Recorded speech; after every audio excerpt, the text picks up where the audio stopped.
જય માતા ખેડૂત મિત્રો, આજે તારીખ 10 માર્ચ 2025 ની આજની સવારની હવામાન અપડેટની અંદર માહિતી મેળવીએ તો ગુજરાતના હવામાનમાં આવી શકે છે પલટો. 14, 15 અને 16 તારીખ દરમિયાન ગુજરાતમાં હળવા માવઠાની પણ શક્યતાઓ છે, તો તેની વિગતવાર અપડેટ મેળવીશું. તે ઉપરાંત ગરમીનો પારો હવે કેવો જોવા મળશે, તાપમાન કેટલું ઊંચું જશે, સાથે પવનની દિશા અને ઝડપની પણ માહિતી આપણે આ વિડીયોની અંદર મેળવીશું. ચેનલમાં નવા હોય તો ચેનલને સબસ્ક્રાઈબ કરી નાખજો અને વિડીયોને લાઈક આપીને તમામ ખેડૂત ભાઈને શેર કરી દેજો. ખાસ કરીને મિત્રો વાત કરવામાં આવે તો ગુજરાતનું હવામાન એકંદરે સાવ અત્યારે ચોખ્ખું જોવા મળી રહ્યું છે. આપણે પહેલાં પણ જણાવ્યું હતું કે 14-15 તારીખ સુધી ગુજરાતમાં માવઠાની કોઈ સંભાવના જણાતી નથી, પરંતુ મિત્રો તેમાં હાલ ફેરફાર જોવા મળી રહ્યો છે. પરંતુ ખાસ કરીને 14 તારીખથી ગુજરાતના હવામાનમાં પલટો આવે તેવી શક્યતા દેખાઈ રહી છે. એનું એ કારણ છે કે ઉત્તર ભારતમાંથી WD એટલે કે western disturbance back to back પસાર થઈ રહ્યા છે.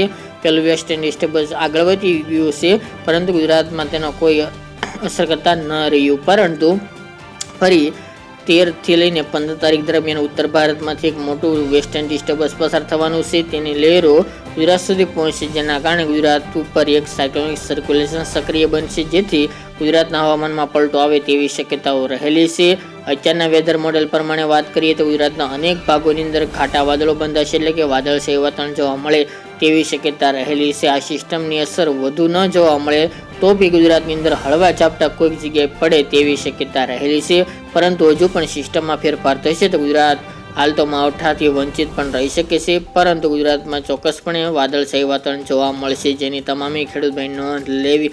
જો માવઠું થશે તો હળવા ઝાપટા જોવા મળશે, એ પણ ઉત્તર ગુજરાતના જિલ્લાઓની અંદર, પૂર્વ ગુજરાતના જિલ્લા અને મધ્ય ગુજરાતના જિલ્લાઓની અંદર હળવા માવઠાના ઝાપટા જોવા મળે 14, 15 અને 16 તારીખ દરમિયાન તેવી શક્યતા રહેલી છે. એટલે આમ કોઈ પણ ફેરફાર હશે તો અપડેટ આપતા રહીશું. બાકી મિત્રો હવામાનમાં પલટાની તૈયાર રાખવી અને હળવા ઝાપટા કોઈક જગ્યાએ પડે તેવી પણ શક્યતાઓ ઉદ્ભવી હાલ તો દેખાઈ રહી છે. કોઈ પણ ફેરફાર હશે તો અપડેટ આપતા રહીશું. બાકી મિત્રો તાપમાનની વાત કરીએ તો તાપમાનનો પારો અત્યારે 40 ડિગ્રી આસપાસ નોંધાઈ રહ્યો છે. ઘણા બધા ભાગોની અંદર 39-40 ડિગ્રી બપોરનું મહત્તમ તાપમાન નોંધાઈ રહ્યું છે, જ્યારે રાત્રે દરમિયાન તાપમાન હાલ તો નીચું જોવા મળી રહ્યું છે. આગામી એટલે કે આજે 10 તારીખથી લઈને 12 તારીખ દરમિયાન તાપમાનનો પારો 41-42 ડિગ્રી પણ જોવા મળશે.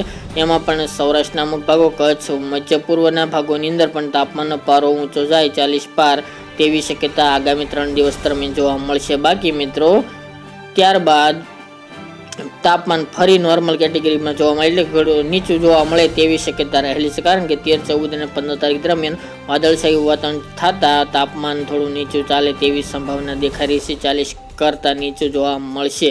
બાકી રહી મિત્રો પવનની વાત, તો પવનની કેટેગરી અત્યારે સામાન્ય જોવા મળી રહી હતી. પહેલાં પવનની ઝડપમાં વધારો થયો હતો, પરંતુ ફરી પાછો ઘટાડો થઈને ફરી આગામી 13 તારીખથી પવનની ઝડપમાં વધારો થાય તેવી શક્યતાઓ રહેલી છે. બાકી મિત્રો પવનો ઉત્તર પશ્ચિમ અને પશ્ચિમ દિશાના અરબ દેશના ઉત્તર પૂર્વના જોવા મળશે. આમાં કોઈ પણ ફેરફાર હશે તો અપડેટ આપતા રહીશું. આ તે મિત્રો આજની સવારની અપડેટ.